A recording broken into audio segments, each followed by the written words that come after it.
Hey everybody, so this is our third little lecture of the day. And remember, you're going to use these lectures. I'm going to upload them to my YouTube channel, and you will use them to fill out a Google Doc, which is going to consist of some vocab terms and some questions for you to answer.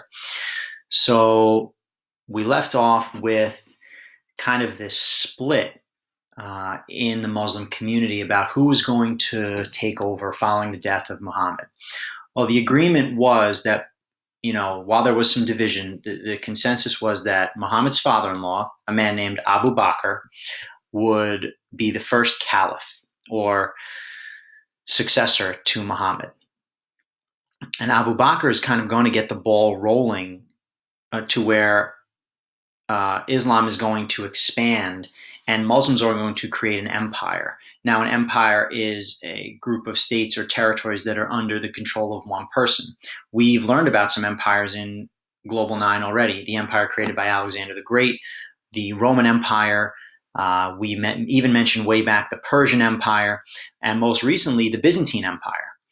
So Abu Bakr is going to face a little bit of a challenge because following the death of Muhammad, there are some people that don't want to be loyal to the religion anymore. They were loyal to Muhammad, not to this new guy. Why should they be loyal to him?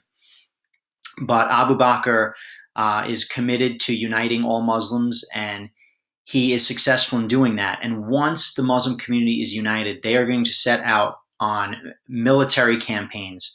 They are going to conquer. Okay, and not just Abu Bakr, it is really the first four caliphs. Remember, caliph is successor, ruler. Muslims are going to be victorious against the Byzantines and the Persian empires. They're going to take territory from them in parts of Asia, in parts of Europe, and parts of Africa. So you can see from this map, I'm going to just pinpoint some things.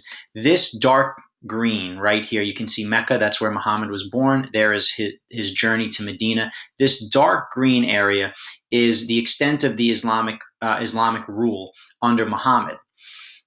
Now, if we look at our key here, which is talking about how Islamic empire spread, by 661, under the next four rulers or caliphs, you're going to see that these purple arrows, which represent Muslim armies are going to march from Mecca west into Africa. This is Egypt. And north into the Fertile Crescent area. You can see Mesopotamia, the Tigris and Euphrates rivers, into present-day Iran and Iraq.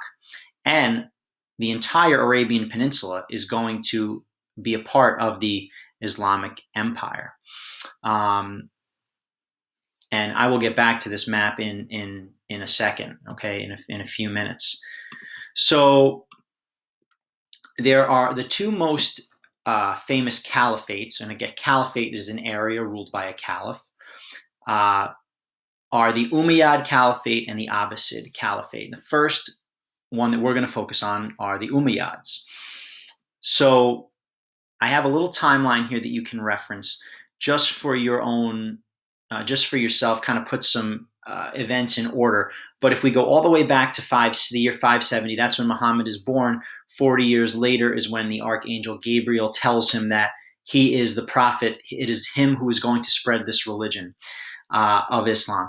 Fast forward, Muhammad dies in 633. Abu Bakr is elected caliph. And then we see armies taking over places. Armies, okay? Islam spreading through trade and conquest. And then by the year 661, the Umayyad family taking control. Sometimes you might even hear it referred to as the Umayyad dynasty, which is just a ruling family. All right, so we mentioned that it's the Umayyads that are going to take this to the extent of an empire. And they're going to expand Muslim rule by using their armies and defeating forces in North Africa. They're actually going to push into Europe. They are going to conquer Spain, and they're going to rule in Spain for centuries. They're not going to go any further, though. They're going to try to go further into Europe, but they're defeated by the Franks, a Germanic-speaking people who really ruled in present-day France. They're defeated at the Battle of Tours, really one of the only significant defeats that they encounter during that time. So Muslim rule in Europe will stop in Spain. And here's the map again, just so I can show you guys. So we see the armies marching, and the Umayyads are this even lighter green. So you can see pushing into more of North Africa. This is modern day Iraq. Excuse me, this is modern day Morocco, not Iraq. Modern day Morocco and North Africa. They're going to cross over a little body of water here into Spain, and uh, found cities like Cordoba and Granada that even today have huge Muslim influence. I'll show you some pictures of that. Here is the battle site, Battle of Tours, where Muslim advance is going to stop. So you can see this light green stops right here in Spain. It does not continue into Europe. And here is where the Byzantines are still ruling. So a lot of this stuff, I know it's kind of hard to put together, is going on at the same time. During the 600s, the 800s, the Byzantine Empire is still here, guys. Okay, we haven't even, I know we learned about the Crusades already, but at this time period, the Crusades haven't even happened just yet. Okay, so I want to talk to you a little bit about Spain. Spain becomes an independent Muslim state, and Spain's the Muslims that are ruling in Spain are called the Moors. And it was these cities like Cordoba and Granada were absolutely beautiful. Learning thrived in these places. The arts thrived, and Muslims were tolerant of other people's religions. In fact, Jews and Christians were welcomed to come into cities like Cordoba, which was a center of learning. Their scholars would study science and philosophy. They might be part of the government. They would serve as officials. One of the best examples of Muslim influence in terms of architecture is a palace that Muslims built in Granada called the Alhambra, which is a beautiful, beautiful structure inside and out. And I'm going to show you some pictures of it because I actually was fortunate enough to go there. So this is a picture. This is not one of my pictures. This is a Google image. I just thought this was a really good scope of the Alhambra. Beautiful. And you can see the fortress. Again, I didn't take this one. This is right off Google. This next picture, though, you might recognize somebody in. This I did take. And behind me here is the Alhambra. All right, I couldn't get that first view, but this is the best I could do. So let me show you some pictures.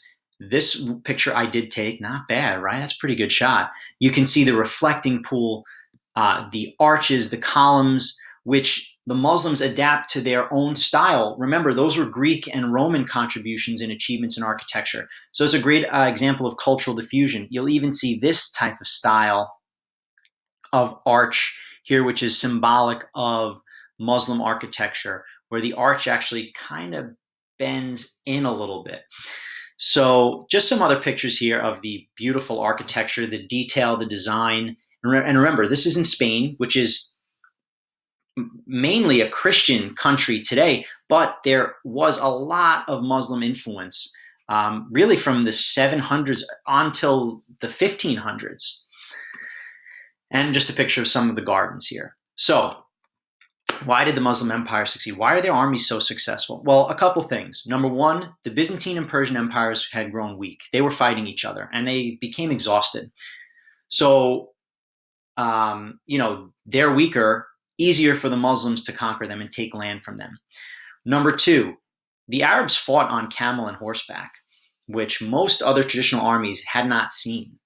And very difficult to defend against when you're fighting people who are much higher up. They have an advantage because they're on top of a horse and or camel, and they can travel at faster speeds.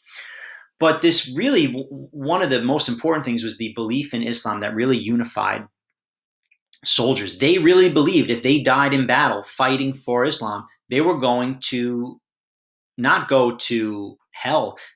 In fact, quite the opposite.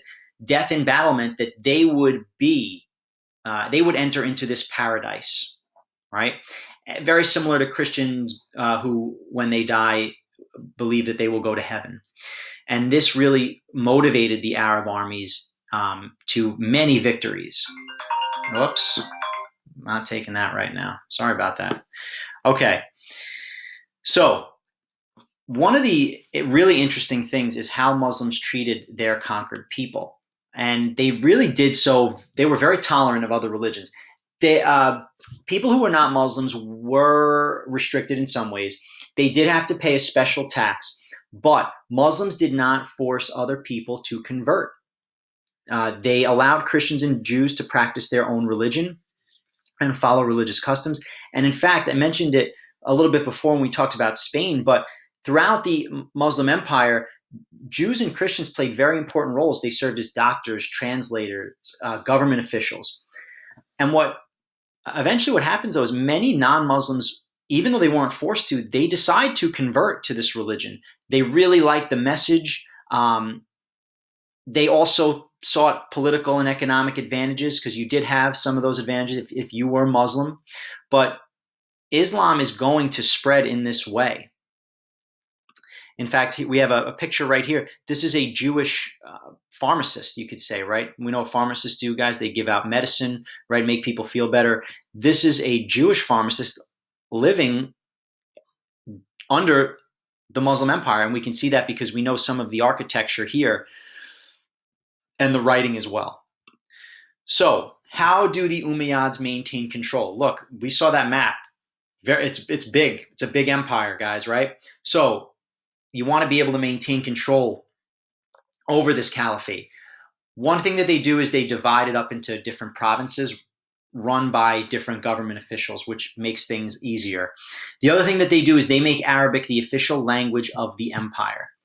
They require that all government documents be written in it. This makes it much easier to communicate. Okay, it brings people together having one uniform language. They also take the old system of money, Byzantine coins, the bezant, a coin that reached as far as Asia over the Silk Road because we know that the Byzantines traded. The bezant was all over. The Umayyads say, we want to get rid of that coin. We're going to mint our own coin. Okay, we're going to make our own system of money. And that tells people, hey, we, the Muslims, we're in control of this economy. All right, so it's the Umayyads that really take this Muslim land and really expand it to create an empire. And here's just another map, a little bit different from the first one, but just so you can see, by 750, this darker green is the extent, how far out, okay, Islam spreads to.